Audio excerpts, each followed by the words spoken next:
Welcome back to State Champs Hockey Time. I'm Jonathan Kidd along with Sean Baligian. We are back from the Upper Peninsula at the State Champs offices, but our studio is being taken. We're in the hallway. What's going on? We're taping this in the hallway. I mean, I'm glad we're talking hockey and everything, but we're in a hallway for goodness sake. But we'll make do, right? Yes, absolutely. I mean, we're happy to be here. So much going on in the great state of hockey, so I don't care if they put us in the closet. I'm glad we're chatting about it. State Champs Hockey Time is presented by our friends at the Alta Equipment Company. So let's recap what happened across high school hockey last week. And Sean, Detroit Catholic Central took on Clarkston. This game was added on a few weeks ago. CC with a 4-1 victory. Great game. I was there on Friday night. Hey, listen, if you guys don't know this yet, you're going to find it out soon. Clarkston's very legitimate. I really liked what I saw out of that team. I thought they were fast. I thought they were well coached. I thought they were structured. Had a chance to talk to their coach, Nathan Bryer, a little bit before the game. I think he's got a great vision for what they want to be. Our buddy Ryan Lemker, Of course, I thought he was good on the blue line. And the starting lineup. And the starting lineup again. Listen, they're a good team. Make no mistake about that. Don't look past Clarkston. Listen, as far as Catholic Central goes, it's the same routine. Clarkston jumped up, but Catholic Central just wears you down. Boy, I'll tell you what, I love Landon West's game. I love watching that kid play. Player of the Year candidate? 100%, no doubt about that. But so many good players on that Catholic Central roster. On Friday, we had a KLAA matchup between Plymouth and Livonia Churchill. Plymouth hanged on to a 2-1 victory. And how about goaltender Flynn Bright doing those bench presses in the celebration? I think he got about 10 or 11 reps in there. I think that's outstanding. You know, that's something that it went viral, and for good reason. But nice win for Plymouth. That's a couple in a row for them now. Chris Borg leading the way. I know it was 7 goals, 12 points in 12 games. Look, anytime you can beat Ryan Price, that's a good win. And that's not to take away from the rest of the Charger squad, but Ryan Price, I mean, there's a reason he's on our wall list, but nice win for the Wildcats. And they also gave out the buffs in the locker room as well. That might become something. I saw a few buffs over the weekend as fate would have it. So, but no, good on those guys. Good job for Plymouth. Nice win.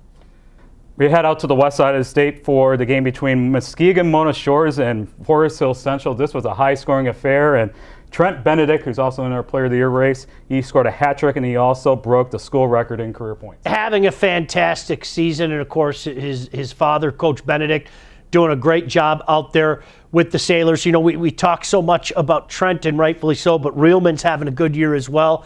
He's got 26 points. That's a dangerous team. Boy, they can score some goals, as evidenced by that game. But, hey, listen, Mona Shores, legitimate. I don't think they had to prove to anybody how good they were, if you remember what they did last year. But that's going to be a team to be reckoned with as well. We head back to the Upper Peninsula. Houghton took on Brother Rice. Another high-scoring affair. 6-5, Gremlin still undefeated. Yeah, you know what? I heard from fans from both sides that said it was just a fantastic hockey game. You love to see that. Hey, listen, Brother Rice is coming together. You know, I remember talking about it earlier. You wrote that in your last article. They're on the rise. They're coming together. You know, it was going to take some time this year. They had a young blue line.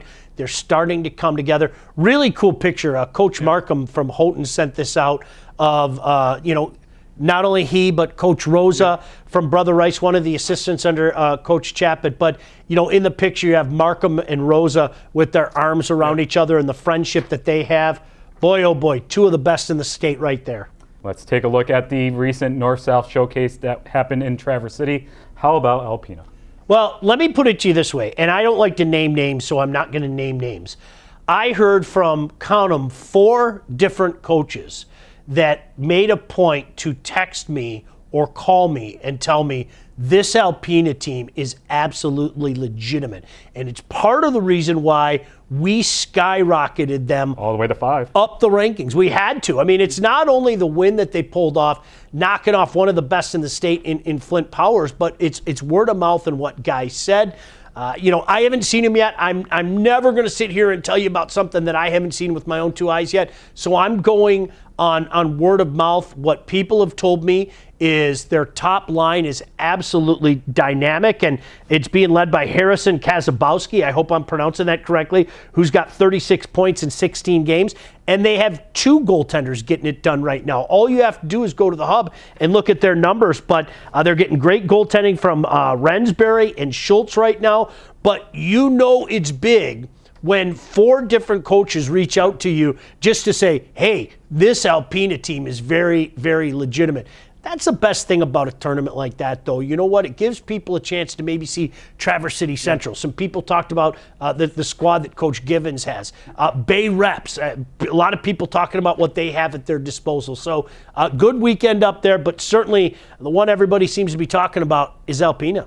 And just a few days ago, there was the MAC Showcase out in Mount Clemens. So, Sean, we always say it, we like it when these teams are showcasing each other. Love it. We had a chance to go out there a couple years ago and see it, but it's all-day games. And, you know, some teams getting it done out there, making some noise. We talked about them, one of them earlier. But, you know, I always like to give a shout-out to my cousin. He's doing a great job with St. Clair Shores Unified, and they just had a win over Lance Cruz just a few days ago as well. But yeah, it's great, guys. Do this. You know, we'll tweet things out. We'll talk about it. We'll say, hey, if you really want a great hockey viewing experience, a lot of people have the day off.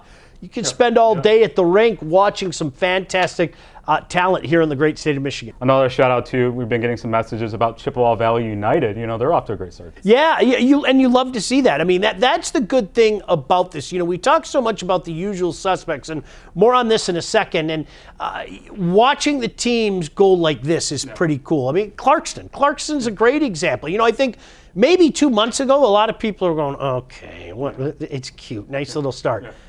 Nobody's talking that way anymore. That's a legit squad. Also on Clarkston in your latest rankings, that don't sleep on them. Whenever you say don't sleep on a team, that means they're really good. You know when that started? Do you remember when that started? It started with that Country Day team. And what happened that year? They ended up winning the championship. Remember, I remember I saw them in like December, and I was like, this is a really good team. Yeah. And this Avola guy, who's playing at Bowling Green now, and won our player of the year. He's a pretty good goalie, and if you remember, they just kept winning. Yep. Like I saw them once, and they just kept winning. And they won the state championship. They won the state championship the next year.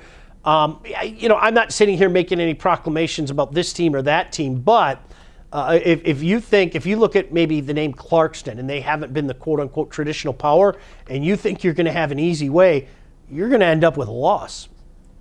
Sean, we want to mention a couple teams that it's been a great story so far this season. Arbor Huron. Yeah, you know what, John? It was funny. You and I were talking about this a couple days ago. A lot of times we talk about what's happening at the top, and I get it. You know, who are the top teams out there? But, you know, there are programs to me that are taking a step up that deserve the mention, that deserve some love. I think Arbor Huron is one of them. Carson Kacharski, how about the start for this young man? He's got 11 goals, 16 points in only 12 games.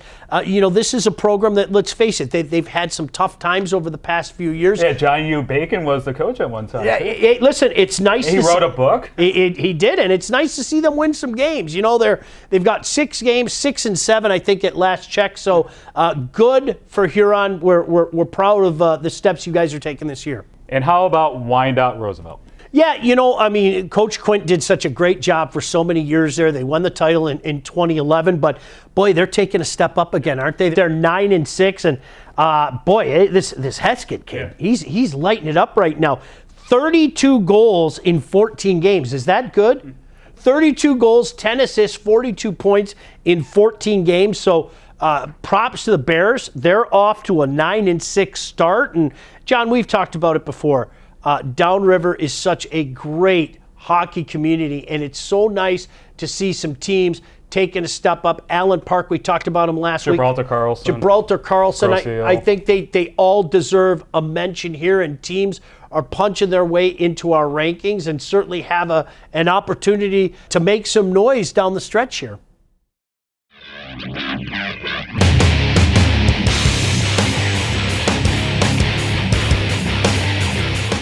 All right, it's time now for our Coach's Corner, brought to you by our friends at the Michigan High School Hockey Coaches Association. I'm joined today by the head coach at Clarkston High School, Nathan Bryer. Nathan, welcome to Hockeytown. Yeah, thanks for having us. I caught up with you at the recent MAC showcase. Just how cool was it for Clarkston to be in this? Yeah, it's a great day, right? 12 hours of high school hockey, and it's a good opportunity for our guys to come, and gives the scout one place to come watch a game, so it's a big opportunity for us. So, Coach Bryer, just talk about this year's Clarkston Wolves. Yeah, it's been a fun season, right? We have a group of guys that have really bought into what we want to do and our team culture, and they're probably the closest knit group that I've been a part of. So it's been cool to see it, and I know the boys are having fun. And last Friday, you guys played Detroit Catholic Central. It was added to your schedule. So how did that all happen? Yeah, we both kind of had openings and just worked out with the schedule, and Coach Cal reached out, and it was a good test for our boys, a good measuring stick. Ryan Lemker has been a state champs Instagram star this hockey season. He's been doing the starting lineup challenge. How did that all came about for you guys to do that? Ryan took last year off of high school because of a transfer, right? So I think we all knew he was excited to get back into high school hockey and playing for a varsity team. So it was kind of natural that he did our starting lineup for the first game, and it's kind of been rolling since then. He's really embraced it, and it's something that, again, just adds to our boys getting up for a game and being prepared. Now, is he going to be continuing this for the rest of the season? I guess we'll kind of have to find out. It's a game-by-game decision, but he's good at it, and I know the players really enjoy it. And just lastly, I ask every coach this, why do you love coaching high school hockey? It's a good opportunity to let kids have fun and play high school hockey and enjoy what they're doing. It's a really fun couple years in their life. I think if you ask a lot of coaches that have experienced it, right, like they remember it, and it's a big part of their hockey careers. So just to be able to give back to the game, I think it's an important 3 years for the boys. Well, thank you very much, Coach Bryer, for joining us here on Hockey Time, and thank you and to Clarkston for all your support for Hockey Time. Absolutely. Thanks for having us again. All right, that was our Coach's Corner, brought to you by our friends at the Michigan High School Hockey Coaches Association.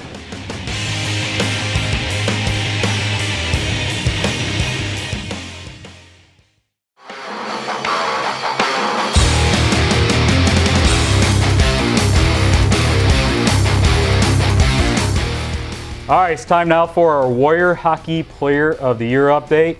So, Sean, we are finally making a change. Jimmy Monks from Riverview Gabriel is going into the top 10. No brainer. You know, you and I talked about it. I asked a few coaches.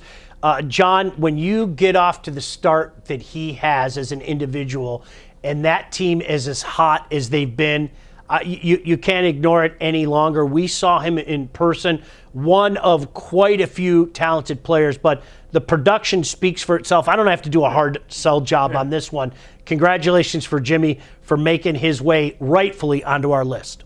So, Sean, we also updated the watch list. You know, I know we said that we're going to cap it at 10, but we added 5 more players, so it's all right there on your screen. I'm not going to argue with it, though. I mean, there are so many capable players there. I mean, Petit. It's Petit. Petit? Not Pettit. Petit has been on fire lately. It's pretty hard to deny. He and Duffney have been outstanding for a while now, and they're still only juniors, by the way. Have we mentioned that? They're still only juniors. Key fact, those sophomores are now juniors. Yes, it is a key fact. And, part of the reason I say that, listen, I'm going to let you in a little secret. You know what? Lou Holtz was very fond of saying the best thing about sophomores is very soon they're going to be juniors. So they take that step up. And I think you're seeing those kids take their step up right now. All right, you can cast your vote for the top 10 at statechampsnetwork.com. And that was our Warrior Hockey Player of the Year.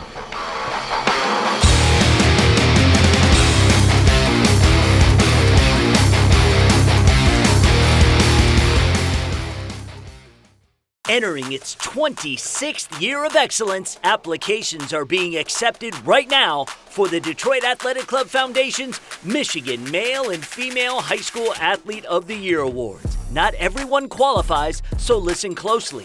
If you are a recognized first-team All-State athlete in a sport or projected to be one this school year, if you have at least a cumulative 3.0 GPA, and if you have demonstrated leadership through the school or as a community volunteer, we want you to apply. 6 male and 6 female student athletes will be nominated, with each being awarded $1,000 of college scholarship money.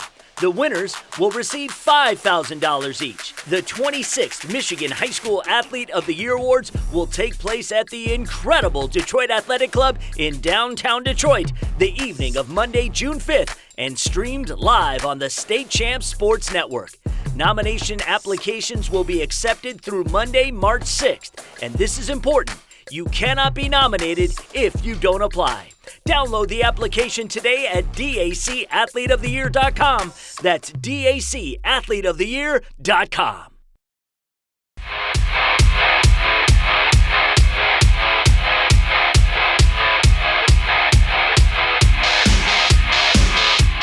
All right, it's time now for a Wall Award update brought to you by Warrior Hockey, and we're going to be making some changes to our top 10 this week. Riley Martin from Livonia Stevenson and Carson McKenzie from Byron Center is now in the top 10. Well, Livonia Stevenson has had such a run of fantastic goaltenders, and it shouldn't surprise you. They have a pretty fantastic goaltender as their head coach. David Mitchell, of course, played at Western Michigan back in the day. I don't know, again, how you can argue a guy like Riley Martin. You know, Spartans have kind of gone right back up to where a lot of people are accustomed them to being, and he is a huge part of it. The numbers speak for themselves. You watch him play in person, it's pretty hard to argue. So an easy sell job there for Riley Martin.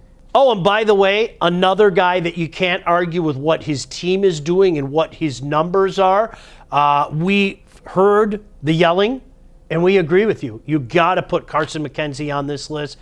Bulldogs having another fantastic year. They've become one of the usual suspects, and a big part of that reason is their goaltender, John. We have Benny Vanderdonk and Braden Ingram going into the watch list, but that doesn't mean they can get back into the top 10. No, that's exactly it. We've seen it happen before. You know, we talk about it all year, and we're proving it right now. These lists are fluid. There will be more changes this year. I promise you that. We'll see how it is. A lot of times, John, I think you're playing what your team is doing kind of dictates how fluid these lists can be. You can cast your vote for the top 10 at statechampsnetwork.com, and that was our Wall Award update brought to you by Warrior Hockey.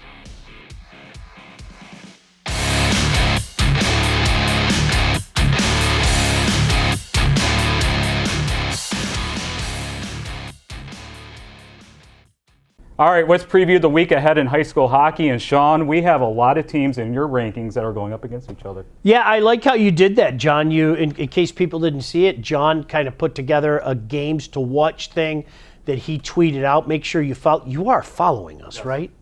On State Champs, more him. All over the social medias and everything. But John, you do a great job putting that stuff together, and a lot of those games we're going to be chatting about. All right, let's start on Wednesday night. Number 1, Detroit Catholic Central taking on number 10, Brother Rice. It's CC and Brother Rice. You know? Again. It doesn't matter what numbers they have in front of their names. It's CC and Brother Rice.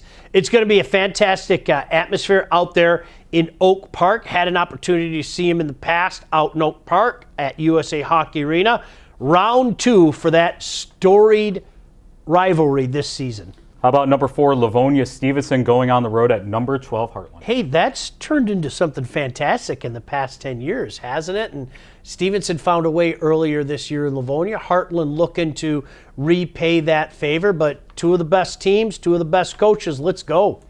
We have number 20, Lakeland, going on the road at number 6, Flint Powers. Well, that's a great test. I mean, look, Lakeland is a team that, you know, we've talked about it. They've had so much success this year, and I think they want to show people that they're legitimate. What better way to prove it against a Flint Powers team that might be a little ornery right now after their loss last weekend. But, as you well know, Coach Perry always gets his boys up. That's the reason why they've had so much success over the years. Next, we have number 18, Grosse Pointe South. They are heading to Downriver to take on number 8, Trenton. What a dandy. That's another one. You know, I'll tell you what, John, I was looking at the schedule for tonight. I'd like to clone myself. There are just a slew of great games on Wednesday night all over the state. That's one of them. I know Blue Devils looking to get back to that level that they were maybe at a month ago. Trenton has been sailing along. I think they're having a tremendous season. That's a good MIHL matchup. And we stay downriver for the game on Thursday night between number 23, Allen Park, and number 14, Riverview, Gabriel. Ooh, what a doozy. Two teams that definitely are trending up. We talked about Allen Park earlier. The win against Trenton certainly solidified them, and they've kept winning. It's coming together. It's coming together for the Pioneers. It's the peanut butter, baby! Yeah! I think we saw it last month when they went into Trenton and knocked off Trenton. All this team has done is win since then. I believe a 7-game winning streak off the top of my head in the great state of Michigan. That's not easy to do. Look out for the Pioneers again. Let's go to some key games on Friday night. And in the KLAA, it's Brighton. They're number 7 in your latest rankings. They are taking on number 12, Hartland. Yeah, fantastic KLAA matchup. Again, two coaches, class guys, love both of them, and Coach Gadwin and Coach Cavisto. Talented squads, always a can't-miss game. Continuing on Friday night, number 21, Saginaw Heritage. They're back in your rankings. They are taking on number 16, Muskegon Mona Shores. Listen, I've been saying to people, pay attention to Heritage. And if you notice lately, it's really coming together. They've got a tremendous defense core. They're limiting teams right now. That's going to be a great battle between a team that's playing so well defensively and a team that can open it up with Mona Shores. Let's move on to the games on Saturday. How about number 6, Flint Powers? They are coming down to take on number 17, Country Day. Listen, I love those games. I mean, Frank's doing it again. Coach Novak's doing it again with Country Day. Travis Perry has shown, where do you want me to play? Who do you want me to play? Love seeing games like that. Byron Center, they're still number 3 in your latest state champs rankings. They're hosting Saginaw Heritage. Well, that's the tough thing. I mean, really, right now, you've got 3 teams that have kind of separated themselves from the pack, right? You've got Catholic Central, you've got Houghton, you've got Byron Center. Depending on who you talk to, some people might say, I think Byron Center's best. Some people might say Houghton's best. Byron Center, a huge test. Again, how about Heritage going out and playing those 2 games back-to-back? That's good on J.J. Bamberger, getting them ready for the playoff. But Byron Center is a team that hasn't lost yet, John. Yep. That's huge. On Saturday night, UD Jesuit, number 19 in your latest rankings. They're going to take on number 1, Detroit Catholic Central. Well, I think Jesuit is a prime example of something that we often talk about on this show, and we've seen a lot of teams do this in the past. Don't pay attention to the record. Seriously, don't pay attention to the record. This is a team that is capable of going anywhere and beating anybody. The schedule that they play is so difficult. This is a very good Cubby team. That's why we have them ranked where we have them. And I still think Catholic Central is the best team in the state. I do. I can understand the argument if somebody wanted to say it's Houghton. We saw Houghton up close and personal. Well, we'll know about that in a few weeks. Can't wait. I think that Houghton is right there with them. Byron Center as well. But that's another great MIHL matchup. And staying in the MIHL, a top 10 matchup between Brother Rice at Trenton. I'll be at that game. It's not a far drive for me. No, not a far drive for you at all. 2 perennial powerhouses, 2 teams that are going to make things interesting in Division II. Look, the way it is right now, I think Byron Center is the team to beat. And then you have a bunch of teams in Division II that may be this close away and thinking to themselves, hey, if we find a way to navigate those roads, we'd like the shot at Byron Center. And those are definitely 2 teams that come to the top of the list. So that is it for State Champs Hockey Time. So hopefully next week we're back in the studio. Well, you know what? We can do it in the bathroom. We can do it in the closet. We can do it house. We can do it at your house. We can do it at a house up in Lorien, up in the UP. That popcorn dispenser looks good. Maybe we can fit ourselves in there. But, John, I'm just glad we can do it. All right, so that's it for another edition of State Champs Hockey Time. So, Sean? See you at the rink. State Champs Hockey Time is presented by Lawrence Technological University. Visit ltuathletics.com and recruit yourself. State Champs Hockey Time is also presented by Alta Equipment Company. Alta knows when it comes to getting your job completed on budget and on schedule, uptime matters. Warrior Hockey. Find the right Warrior gear for your high school athlete. Visit warrior.com to locate your nearest hockey retailer. The Michigan High School Hockey Coaches Association. For all things Michigan High School hockey, go to the Hub, MIHSHockeyHub.com. Applications being accepted now for the Detroit Athletic Club Foundation's Michigan High School Athlete of the Year Awards. 6 males and 6 females will win a $1,000 college scholarship and be invited to the DAC in downtown Detroit on June 5th, 2023 to find out who will be this year's Athlete of the Year. Seniors only, and you can't be nominated if you don't apply. Find out more and download the application at dacathleteoftheyear.com. The Michigan High School Athletic Association, promoting the value and values of educational athletics. Ice Mountain is the official spring water of MHSA hockey. Nominate your high school for the Team of the Week at icerunsdeep.com.